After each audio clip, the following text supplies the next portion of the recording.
आज हम चैप्टर 1 को पूरा समराइज कर लेते हैं, ठीक है। तो पूरी समरी हम देखेंगे। तो अभी मैंने इस बोर्ड पर 5 पॉइंट्स लिखे हुए हैं। चलिए देखिए, इक्विलिब्रियम डिवीजन लेमा। सबसे पहले इक्विलिब्रियम डिवीजन लेमा की बात करते हैं। Given positive integers a and b, there exist whole numbers q and r satisfying a is equal to pq plus r.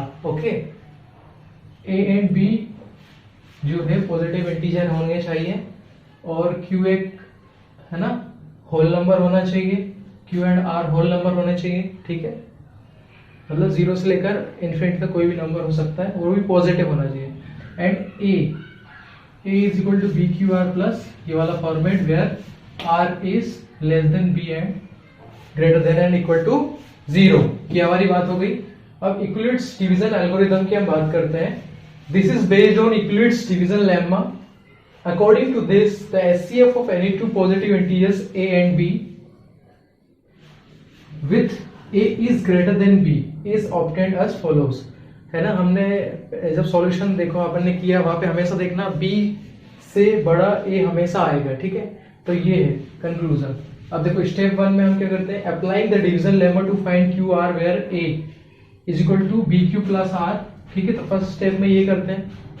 Then if r equal to 0 the SCF is b, if r is not equal to 0 apply equilibrium lemma to b और r। तो फिर अब हम 0 नहीं आता है तो b और r को अगेन लेते हैं, है ना, एज्यूम करते हैं b as a a and r as a b। इस तरह से एज्यूम करने के बाद हम क्या चलते हैं थर्ड पर,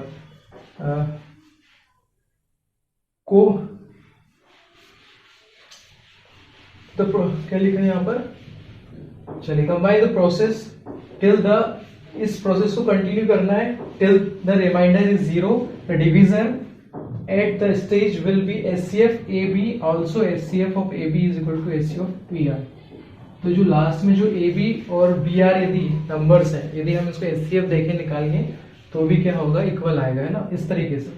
चलिए, the fundamental theorem of arithmetic, every composite numbers can be expressed factorized as a product of primes and this factorization is unique apart from the order in which the prime factors occur। इसका मतलब prime factor यदि हम किसी भी एक number के करते हैं तो उसके ऑर्डर को ना देखते, ऑर्डर यदि हम एक ही असेंडिंग ऑर्डर लेते हैं तो हमेशा वही प्राइम फैक्टर्स हमें मिल रहे हैं। इसका मतलब वो यूनिक होता है, मतलब उसका प्राइम फैक्टर्स जो है उसी नंबर के यूनिक होंगे, ठीक है। उसके ऑर्डर आप चेंज कर सकते हैं लेकिन वो तो नंबर्स जो प्राइम फैक्टर्स वो यूनिक होंगे, एक ही आएगा। मतलब if p is a prime number, p यदि प्राइम नंबर है तो p divides a square, then p divides a, then where a is positive integer.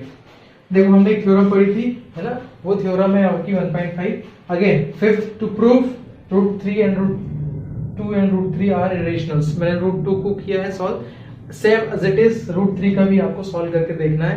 यदि आपको ऐसी कोई कंफ्यूजन लगती है तो ठीक है, आप अगेन वीडियो देखिए और आप मुझसे पूछ सकते हैं, मैं कभी भी √3 का सॉल्यूशन आपको दे सकता हूँ, ठीक है। चलिए, इतना हो गया। इसके बाद नेक्स्ट कुछ पॉइंट्स हैं तो हम इसको रब कर लेते हैं बोर्ड को, देन इसके बाद आपको बताते हैं, ओके। चलिए, 6th पॉइंट हमारा है, let x be a rational number whose decimal expansion terminates, then we can express x in the form of p by q where p and q, p by q के form में हम लिख सकते हैं x where p by q are co-prime and the prime factorization of q in the form of 2 की power n 5 की power m where n and m are non-negative integers, है ना, नॉन ऋणात्मक पूर्णांक नहीं होना चाहिए। तो देखो इसमें क्या लिखा है, वही चीज हमने जो पढ़ रखी है वही चीज रिपीट करके यहाँ समराइज कर रहे हैं कि कोई भी यदि एक एक्स रेशनल नंबर है ना, उसके यदि डेसिमल एक्सपांशन टर्मिनेट्स हो जाते हैं तो उसको हम x के फॉर्म में लिख सकते, उसको किसके फॉर्म में लिख सकते हैं, p बाई q के फॉर्म में लिख सकते हैं। और जो q है उसके जो फैक्टर, वो q और p दोनों को प्राइम नंबर होंगे और उनके फैक्टर ये आएंगे, ठीक है, डेफिनेट है।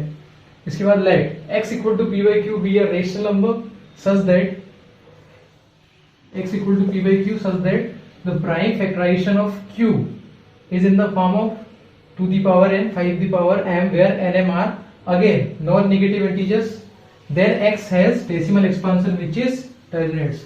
जो डेसिमल एक्सपांसन है हमेशा यदि ये आ रहे हैं आपके, है ना, इस फॉर्म में, उसके डेसिमल जो डिनोमिनेटर है उसके फैक्टर्स इस फॉर्म में आ रहे हैं, तो हमेशा आपको डेसिमल एक्सपांसन जो मिलने वाला है वो टर्मिनेट हो जाएगा, खत्म हो जाएगा।